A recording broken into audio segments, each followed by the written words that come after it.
Hello friends, welcome back to our YouTube channel जहां पे हम शुरू कर रहे हैं आज question number 22 CBSE sample paper class 12th का।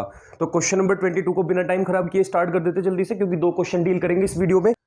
चारू, ध्वनि, इकनूर, पवनी, चार partner in a firm. They had entered into partnership firm last year only through a verbal agreement. They contribute capital in the firm, and to meet other financial requirement, few partners also provided loan to the firm within a year. Their conflict arise due to certain disagreement, and they decided to dissolve the firm. The firm had appointed Mrs. Kavya, who is a financial advisor and legal consultant, to carry on the dissolution process. In the first instance, Miss Kavya had transferred various assets and external liabilities to realization account. Due to her busy schedule, Miss Kavya has delegated this assignment to you. Return in her firm on the date of dissolution. You have observed the following transaction. बच्चों सारी बात मिला के ये है कि चार partner ने पार्टनरशिप की शुरुआत की।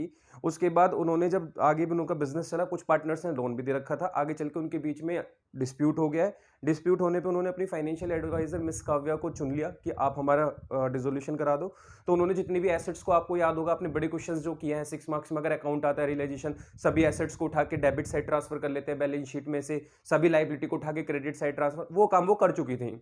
उस काम को करने के बाद वो काफी बिजी हो गई। आप उनके यहाँ पे इंटर्न, मतलब आप उनके यहाँ पे आर्टिकल का काम करें, इंटर्नशिप, तो उन्होंने ये काम आपको दिया है कि अब आगे का काम आप संभाल लो। जो आगे की 4 ट्रांजेक्शन लिखी हुई है इनके लिए आपको जर्नल एंट्री बनाकर दे देनी है। हमने कहा चलो ठीक है जी, बढ़िया इजी है जर्नल एंट्री, तो जर्नल एंट्री तो आती है बस हमें। चलिए जी, फर्स्ट पॉइंट, अकाउंट भी आता है लेकिन एंट्री ज्यादा अच्छी लगती है, क्योंकि एंट्री से ही तो उत्पत्ति होती है हर चीज की।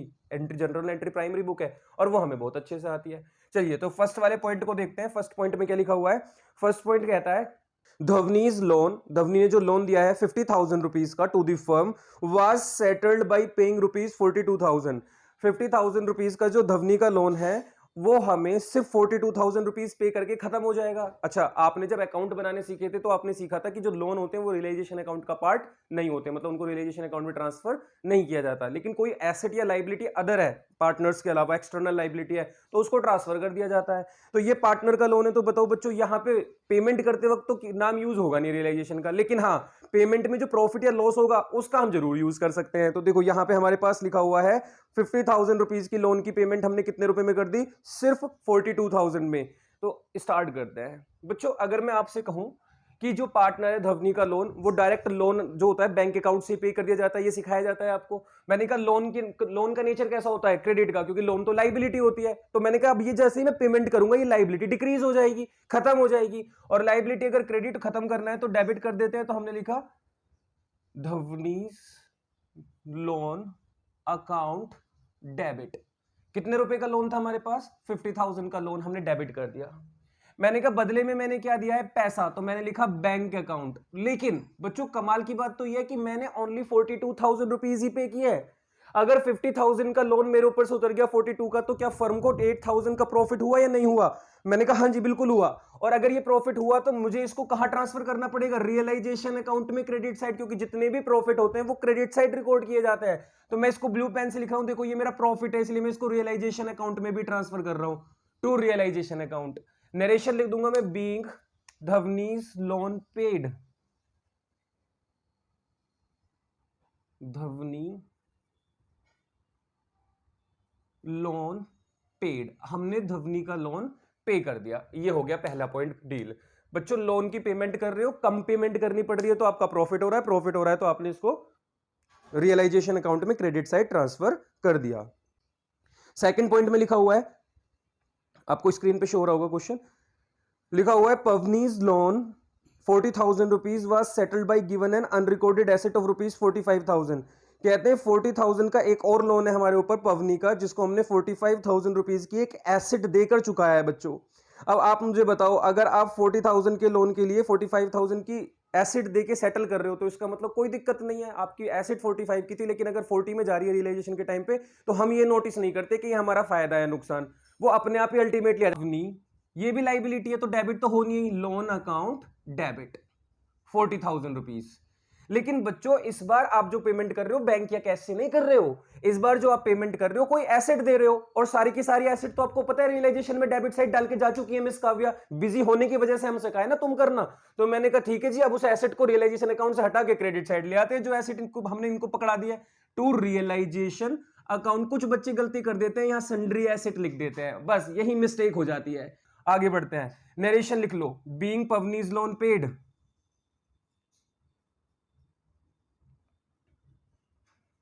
पवनी का लोन भी पे हो गया बच्चों। और बताओ, लोन पे लोन देते जाओ, पे करते जाएंगे, चिंता की कोई जरूरत है ही नहीं। नेक्स्ट पॉइंट बढ़ते हैं बच्चों। नेक्स्ट पॉइंट में देखो क्या लिखा हुआ है, लोन टू चारू, लोन दिया हुआ है चारू को 60,000 was settled by payment to Charu's brother loan of the same amount. कहते हैं हमने चारू को लोन दे रखा था 60,000 का, चारू के ब्रदर से भी उतना ही पैसा उठा रखा था, हमने कहा उसके ब्रदर की सेटलमेंट करा दो चारू के लोन से, ये काम हो गया यहाँ पे। हमने कहा कोई दिक्कत नहीं है, बहुत अच्छी बात है। अब आप हमें बताइए, चारू का लोन हम पे उतर जाएगा, और जो ब्रदर का लोन होगा, आप बताओ, पार्टनर को छोड़ के उसकी मिसेस का लोन, भाई का, पापा का, किसी का भी लोन हो, सब आउटसाइडर होता है। इतनी बात आपको समझ में आती है। अब मैं ये कहता हूं कि अगर हमने चारू का लोन खत्म करना है, चारू का लोन हमारी एसेट रही होगी, और अगर अब वो हमें वापस मतलब उसे सेटल कर रहे हैं तो उसको खत्म कर दो, तो क्रेडिट में तो चारू का लोन लिख देंगे, चारूज लोन अकाउंट 60,000 रुपीज का। लेकिन बच्चों इस बार जो लोन की पेमेंट हुई है वो कैश में नहीं हुई, या उसने हमें कोई एसेट नहीं दिया है, उसने क्या कहा है कि उसके जो भाई का लोन था उसको सेटल कर दो उतने रुपए से ही। हमने कहा ठीक है जी। अब भाई का लोन तो रियलाइजेशन में क्रेडिट साइड डला हुआ होगा, क्योंकि सारी लाइबिलिटी के साथ, वो भी एक्सटर्नल लाइबिलिटी के साथ लिख दिया गया होगा, तो हमने कहा क्रेडिट में से निकाल लेते हैं रियलाइजेशन अकाउंट को डेबिट करके। तो एंट्री बन जाएगी realisation account debit to Charu's loan account, narration being Charu loan settled, आपने चारों का लोन सेटल्ड कर दिया। बस बच्चों ये थी आपकी थर्ड ट्रांजैक्शन, और थर्ड ट्रांजैक्शन की इजी सी जर्नल एंट्री। बस यही देखते चलना, पैसे दे दो तो बैंक लिख देना, कोई एसेट दे दो तो रियलाइजेशन का नाम यूज करते हुए चलना, और कोई टेंशन मत लेना। रियलाइजेशन की एंट्री सबसे आसान एंट्री होती है, ध्यान रखना। और आपके एग्जाम में आपको फ्री में 6 मार्क्स देकर जाती है, ये 6 नंबर मुफ्त में है बिल्कुल। ऐसे मान लो कि आप नवरात्रों में कन्या जीवने गए, खाना भी खाया और साथ में 10-10 रुपए भी लेकर आए, ये बिल्कुल उसी की तरह है रियलाइजेशन का क्वेश्चन बोर्ड एग्जाम में, कि पेपर देने जाओ 80 मार्क्स का, 80 मार्क्स के नाम पे 6 नंबर तो फ्री में वैसे ही मिल जाते हैं। आपको रियलाइजेशन की एंट्री पूछी जाती है, बस realisation debit, realisation credit, realisation debit, realisation credit, तो realisation to cash, cash to realisation, realisation to cash, कहीं कहीं पार्टनर इन्वॉल्व हो जाता है तो realisation to partner, partner to realisation, यही करते रहते हैं रियलाइजेशन अकाउंट की एंट्री में। चलिए फोर्थ एंट्री पर आते हैं। फोर्थ पॉइंट में लिखा हुआ है बच्चों, ignore loan of rupees 80,000 to the firm. देखो इग्नोर ने फर्म को लोन दे रखा है 80,000 रुपए का, जिसमें वो मशीन टेक ओवर कर रहा है 60,000 रुपीज की, तो मशीन ले लेगा, और बाकी का पार्ट पेमेंट हो जाएगी बैंक या कैश के थ्रू। हमने कहा ठीक है बच्चों, 2 बार में पेमेंट हो रही है, एक तो कुछ एसेट दे दो उसको, और बाकी के लिए बैंक से पैसा दे दो। हमने कहा बच्चों अगर हम इग्नोर का लोन उतारेंगे तो इग्नोर हमारा लोन अगर बोले तो लाइबिलिटी, लाइबिलिटी को पे करने से लाइबिलिटी क्रेडिट से डेबिट हो जाएगी। और कितने रुपए का लोन है इग्नोर का, 80,000 रुपीज का। तो हमने कहा 80,000 रुपीज का लोन खत्म होने जा रहा है, जिसमें से मैं कोई एसेट उसको देने जा रहा हूं। बताओ बच्चों, अगर मैं एसेट दे दूंगा कैश को छोड़ के, तो फिर रियलाइजेशन अकाउंट का यूज होगा, क्योंकि सारी एसेट तो रियलाइजेशन अकाउंट में ट्रांसफर हो जाती है एक्सेप्ट कैश बैंक। तो हमने कहा टू रियलाइजेशन अकाउंट 60,000 रुपीज तो हमने कोई एसेट दे दी, और कहते हैं बाकी की सेटलमेंट, बाकी का पार्ट की पेमेंट कर देना। तो हमने कहा ठीक है जी, कैश या बैंक का यूज करेंगे, हम बैंक अकाउंट लिख रहे हैं, बाकी 20,000 आपने बैंक से पे कर दिए होंगे। नरेशन में लिखेंगे आप being ignore loan paid, ignore का लोन हमने चुका दिया। तो ये था बच्चों क्वेश्चन नंबर 22, बड़ा इजी क्वेश्चन था। अब मिलते हैं क्वेश्चन नंबर 23 के साथ। ऐसे गए और ऐसे आए। हाँ जी, स्टार्ट करते हैं अपना क्वेश्चन नंबर 21। पहले रीड कर लेते हैं जल्दी से। लिखा हुआ है, alter limited was registered with an authorised capital of rupees 4 crore divided into 25 lakh equity share of rupees 10 each and 1,50,000 9% preference share of rupees 100 each. The company issued 8 lakh, इसमें से कंपनी ने 8 lakh equity share for public subscription के लिए issue कर दिए 20% premium पर। Payable होंगे 3 rupees on application, 7 rupees on allotment including premium, and balance on call, और बाकी का कॉल पे ले लिया जाएगा। पब्लिक हैड अप्लाइड, पब्लिक ने 10 लाख शेयर्स अप्लाई किए थे। Excess application money were sent letter of regret, जो एक्स्ट्रा पैसा आया एप्लीकेशन पे, जो प्रोराटा के क्वेश्चन करके देखे थे ओवर सब्सक्रिप्शन में, ये वही है। तो जो एक्स्ट्रा पैसा है ना, उसको कंपनी ने वापस कर दिया। कंपनी ने किसी का पैसा एडवांस नहीं रखा, सबको वापस कर दिया। उसके बाद कहते हैं all the dues on allotment receive, सारे अलॉटमेंट पे पैसा मिल चुका था, लेकिन except 15,000 share held by Sanju, another share holder Rocky paid his call due along with allotment on his holding of rupees 25,000 share. कहते हैं एक संजू था जिसने पैसा नहीं दिया 15,000 शेयर का, उसके अलावा एक रोकी है जिसने सारा पैसा दे दिया अलॉटमेंट पर ही, 25,000 शेयर की होल्डिंग थी उसके पास। You are required to prepare the balance sheet of the company as per the schedule 3 of the Companies Act 2013 showing share capital balance and also prepare notes to accounts. बच्चों देखो, इसमें information तो calls in advance की भी है, security premium reserve है तो reserve and surplus का भी पार्ट इसमें गिवन है, लेकिन क्वेश्चन की डिमांड हमसे सिर्फ शेयर कैपिटल का पैसा पूछने की है। आपको पता है शेयर होल्डर फंड में share capital, reserve and surplus अलग अलग होता है, और करंट लाइबिलिटी में आपको अदर करंट लाइबिलिटी में कॉल्स इन एडवांस लिखना होता है, लेकिन कुछ नहीं पूछा इतना। क्वेश्चन ने कहा सिर्फ शेयर कैपिटल का वैल्यू कैलकुलेट करके बता दो, क्योंकि क्वेश्चन की वैल्यू सिर्फ 4 मार्क्स की है। तो हमने कहा ठीक है, सिर्फ शेयर कैपिटल। तो मैंने बैलेंस शीट का एक फॉर्मेट बनाया, balance sheet as at, question में डेट गिवन नहीं है तो डेट छोड़ दी, वरना होती तो एज एट 31 मार्च 2022 ऐसे करके लिख लेते हैं। क्योंकि मुझे पता है कि जितनी भी अमाउंट होती है उनकी कुछ वर्किंग होती है, वो हम बैलेंस शीट में नहीं दिखा सकते, इसके लिए उसके नोट्स प्रिपेयर किए जाते हैं। तो हमने नोट्स टू अकाउंट का भी एक छोटा सा फॉर्मेट बना लिया, वही statement type, particulars amount type का। तो यहाँ पे अमाउंट डालेंगे, वो कैसे कैलकुलेट होकर आएगी उसको इधर साइड में कर लेंगे, इतना सा काम हमको करना है। चलिए जी, तो बिना टाइम खराब किए स्टार्ट करते हैं क्वेश्चन का सॉल्यूशन। सबसे पहले आपको ध्यान देना होगा कि कंपनी ने सिर्फ इक्विटी शेयर इशू कर रखे हैं, तो आपको इक्विटी शेयर से ही कैलकुलेशन करनी है। चलिए शुरू करते हैं। यहाँ पे हेडिंग डालेंगे इक्विटी एंड लाइबिलिटी की। इक्विटी एंड लाइबिलिटीज में शेयर होल्डर फंड लिखा जाता है, शेयर होल्डर्स फंड। और शेयर होल्डर फंड में आपको क्या लिखना होता है? Share capital. तो मैं आपको इसको ब्लू पेन से लिख देता हूं, शेयर कैपिटल।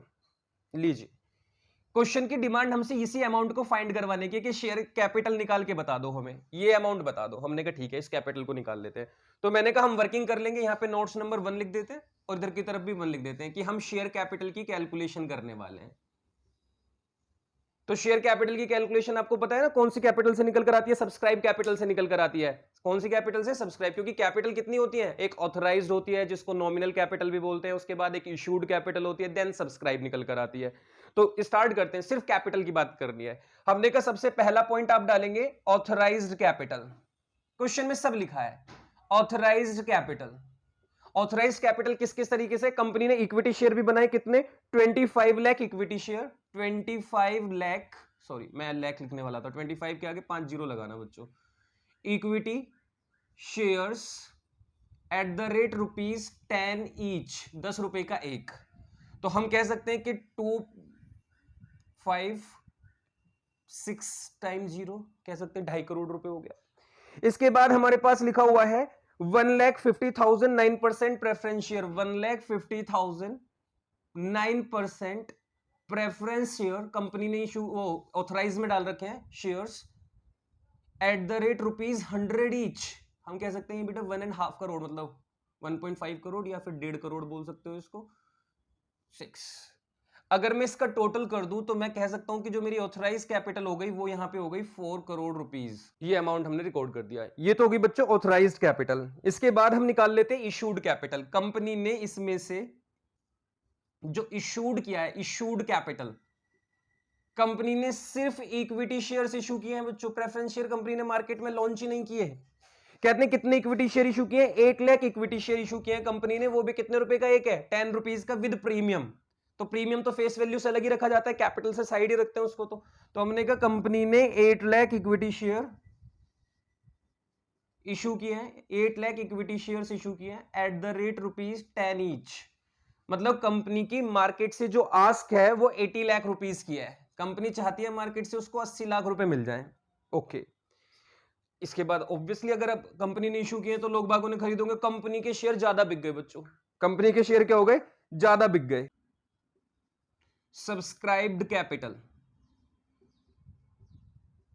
अगर आपने बैलेंस शीट्स की प्रिपरेशन पहले से सीखी हुई है तो आपको याद होगा सब्सक्राइब कैपिटल में 2 हेडिंग डलती हैं, एक सब्सक्राइब्ड एंड फुली पेड और एक subscribe but not fully paid. अब इस तरीके से लिखते हो या नहीं लिखते हो?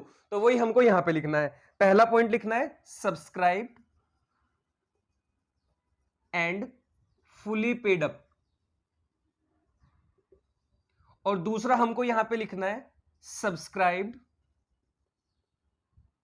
But not fully paid up.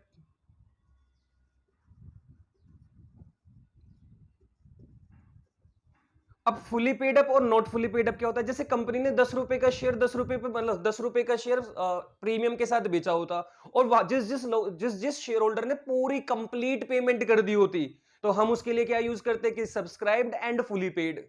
लेकिन यहां तो कंपनी ने ना तो पे की तो बात ही छोड़ दो, कंपनी ने फाइनल कॉल तक ही नहीं मांगी। यहां तो कंपनी ने सिर्फ शेयर की कितने पैसों कितने शेयर का पैसा मांगा है कंपनी ने, अगर आप क्वेश्चन में चेक करोगे कंपनी ने सिर्फ 3 रुपए एप्लीकेशन 7 रुपए अलॉटमेंट, जिसमें प्रीमियम है तो प्रीमियम 2 रुपए हटा दो, तो कंपनी ने सिर्फ 8 रुपए मांगे हैं। तो हम कह सकते हैं कि कंपनी ने अभी फुली पेड अप की तो बात ही नहीं हो सकती, क्योंकि जब कंपनी ने कॉल्ड ही फुली नहीं की है तो पेड फुली कहां से हो जाएंगे।